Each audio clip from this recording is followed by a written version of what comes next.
Hello, I'm Koala, taking you through some of the things people are talking about and some of the stuff they're sharing around the world on NewsFeed today.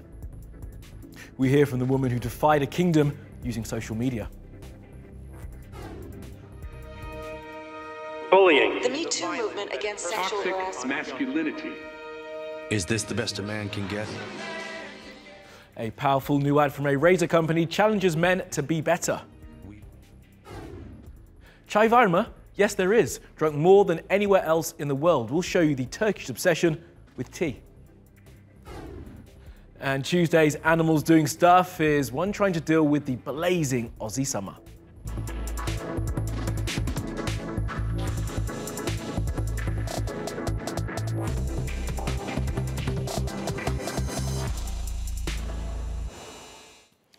On top of our newsfeed, free Rahaf, the 18-year-old who captured the world's attention last week with her expert use of social media, says she hopes her story can be an agent for change as she begins her new life in Canada. Now, in her first television interview, she spoke to the Australian journalist who helped her in her claims for refugee status. I wanted to be free from abuse and depression. I wanted to be independent. I wouldn't be able to marry the person I wanted to. I couldn't get a job without permission. It's been just over a week since Rahaf Al-qunun captured the world's attention by live tweeting her ordeal from a Bangkok hotel room. This is the first time she's spoken since she was resettled in Canada on the weekend. Okay, so everyone, this is Rahaf Al-qunun, a very brave new Canadian. I'm trying to process everything that has happened because my life was in danger and now I am in a safe place. So I can't believe what's happened to me. I felt free and it was like I was born again. It was something amazing and I felt overjoyed. There was a lot of love and hospitality.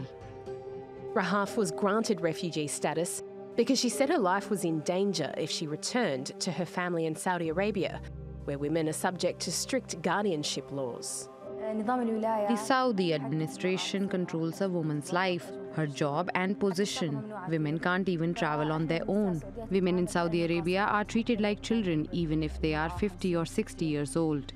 They treat women terribly. They aren't free or equal to their male counterparts. After hearing about her move, her family issued a statement saying they disowned her.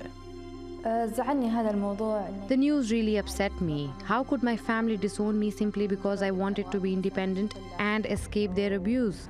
It really upset me. What do you think will happen if nothing changes in Saudi Arabia, Rahaf? I think the number of women fleeing from the Saudi administration and abuse will increase, especially since there is no system to stop them. I'm sure that there will be a lot more women running away. I hope my story encourages other women to be brave and free. I hope my story prompts a change to the law, especially since it's been exposed to the world. This might be the agent for change. Okay, let's take a look at some of the other things that caught our eye on social media. Bullying. The Me Too movement against sexual harassment. Masculinity. Is this the best a man can get? Is it? We believe in the best in men. Men need to hold. The razor manufacturer Gillette has released a new ad campaign updating its 30-year-old's tagline to now say, "The best a man can be."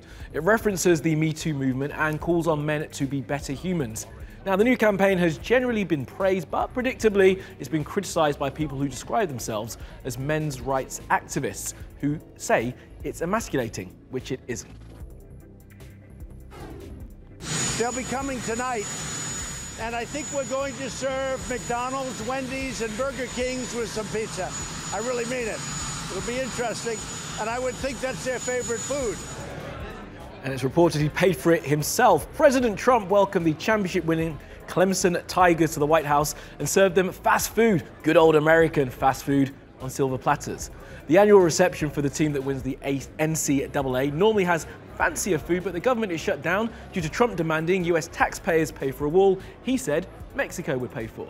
But the players chowed down all the same, even if they seemed a bit surprised.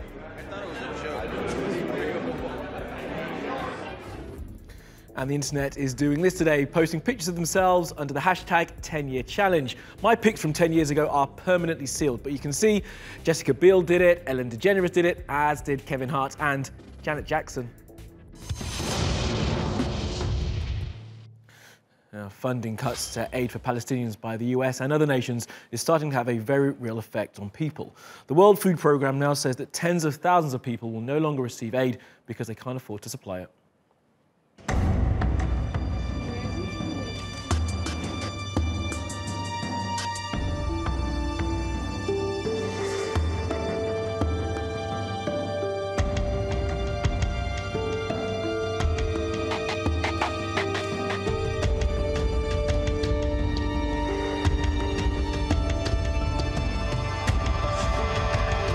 This decision is extremely difficult to make. The people that we do reach are the most vulnerable across Palestine, and we appreciate that we're going to put further anxiety in these families. We're going to make them more desperate.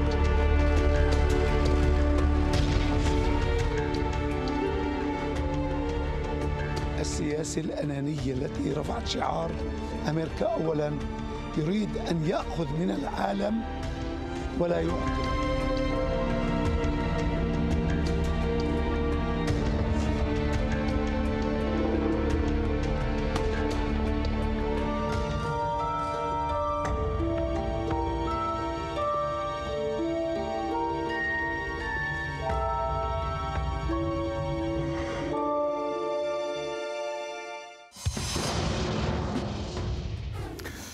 Well, did you know the biggest Japanese community outside of Japan is in Brazil? And they've been served by a local newspaper for the past 70 years. But now, thanks to an ageing and declining population and the internet, that paper is about to close. Francis has got the story. The noisy printing presses may be of the traditional kind, churning out newspapers at high speed. But this is no ordinary publication. The Shimbun Japanese paper has been serving a loyal readership for more than 70 years. Not in Japan, but in Sao Paulo. The largest city in Brazil is also home to the largest Japanese community outside of Japan. They started arriving at the port of Santos in 1908 and now number around 2 million people. But times are changing. The aging of the Japanese Brazilian community is the problem. The first generation of immigrants is gone, and we have what's left. The sons and daughters of Japanese immigrants who learned at home to read and write Japanese are our readers, but they're also very old. The Sao Paulo Shimbun started publishing in 1946, shortly after the end of World War II and the lifting of a ban on the Japanese language. Their offices in the Sao Paulo neighborhood of Liberdade became a main point of reference for the immigrant community. All information for the readers and the community, any information, everything was given here. Where is the hospital? Is there a nurse who speaks Japanese? Everything, everything, everything. The Google of the community was here. In fact, it's search engines like Google and easily accessible news from the internet that's slowly ending the era of print newspapers across the world. But in this case, there are other reasons. We mostly read the part of the newspaper that is in Portuguese, because the part in Japanese is a bit difficult, but we managed to read some. There are fewer Japanese now, so there are fewer people who read the Japanese paper.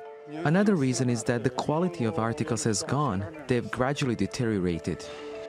The owner says an online version of the newspaper may remain, but with print circulation falling below the 5,000 papers they needed to stay afloat, the Sao Paulo Shimbun is now simply part of newspaper history.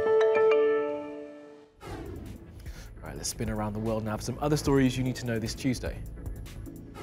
China has sentenced a Canadian man to death for drug smuggling.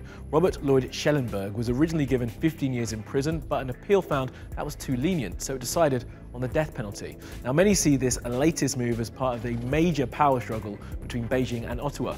China's expressed its anger back in December when Canada arrested a Huawei executive called Meng Wanzhou. Since then, China's detained 2 Canadian nationals, accusing them of endangering national security. I will say it is of extreme concern to us as a government, as it should be to all our international friends and allies, that China has chosen to begin to arbitrarily apply death penalty in cases facing, as in this case, facing a Canadian. I don't know if he has carefully read the notice issued by the People's Court on the case, and whether he has earnestly studied the relevant laws of China. Now, this is part of an exhibition in Israel. It's called McJesus. It's meant to be a commentary on Western culture's obsession with capitalism. Now, the museum hosting this exhibition has been firebombed by demonstrators who want it removed because they say it's offensive to Christians. Even Israel's culture minister said it should be taken down, but their demands have been rejected. The exhibition's been on for months, but the protests only started recently when photos began circulating on social media. It has been shown all over the world without any problems. And in New York City, this sculpture will be removed from Ground Zero. It's called Candy Nations, and it features flags of all members of the G20, including Saudi Arabia. Now, Ground Zero is where the World Trade Center towers once stood, and 15 of the people who attacked on 9/11 were from Saudi Arabia. The 9/11 families say the kingdom's flag is an outrageous affront to them. Stormy Daniels, real name Stephanie Clifford, is an adult film star who claims she had an affair with the US president back in 2006. She is now suing 4 Ohio police officers for $2 million in damages. She claims they arrested her last July because they were Donald Trump supporters. The charges against her were dropped just a few hours later. And Bandersnatch, the Netflix Choose Your Own Adventure show, is being sued by a company called Chooseco, who produced the Choose Your Own Adventure books back in the 80s. They're looking for $25 million in damages or Netflix's profits, whichever is greater. And they want to triple the damages because they say Netflix were willful in their conduct. Now, reporting says that Chooseco and Netflix were in negotiations over the trademark for Choose Your Own Adventure, and that Chooseco sent Netflix at least one cease and desist letter. And it's begun. The Chinese are growing stuff on the moon. They sent an unmanned lander to the far side last week and have now released these pictures showing the cotton plants and others they've sent up there and are sprouting. They're also trying to grow rapeseed and potatoes. So let's hope that the first visitor to China Moon Base 1 is not on a no-carbs diet. Now, Chai Sturmson, would you like tea? Word you'll hear countless times every day here in Turkey, which has once again been named the world's tea drinking champion.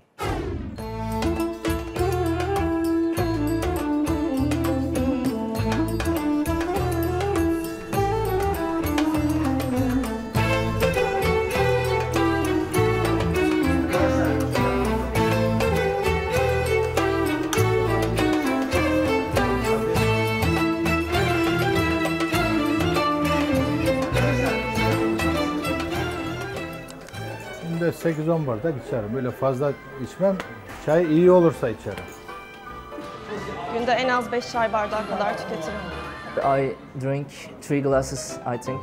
1 in the morning and the afternoon, maybe.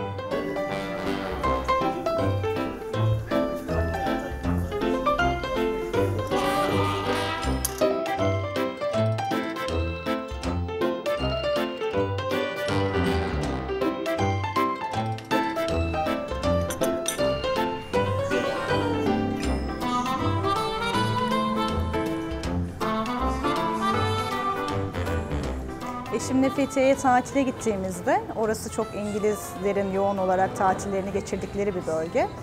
Demleme çay aradık. Yani yaklaşık 1-1,5 saat demleme çay nerede yapılıyor diye dolaştığımızı hatırlıyorum.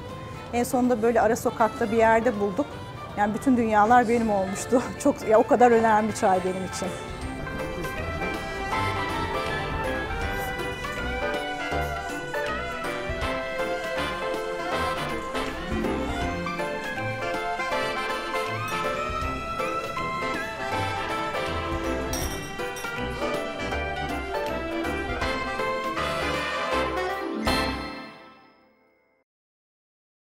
And last up, it is sweltering in Australia right now, and animals are having a hard time dealing with it. Well, some animals, but not this clever koala. Now, it found some humans who are still using a sprinkler, and then the humans filmed it and put it on the internet. So it's been chilling in this crook of a tree, getting a regular soaking. As they say in Oz, good work, mate. And that is all from the NewsFeed team. You'll find us 24/7 on Twitter, YouTube and Facebook. Follow, subscribe and add. See you again tomorrow.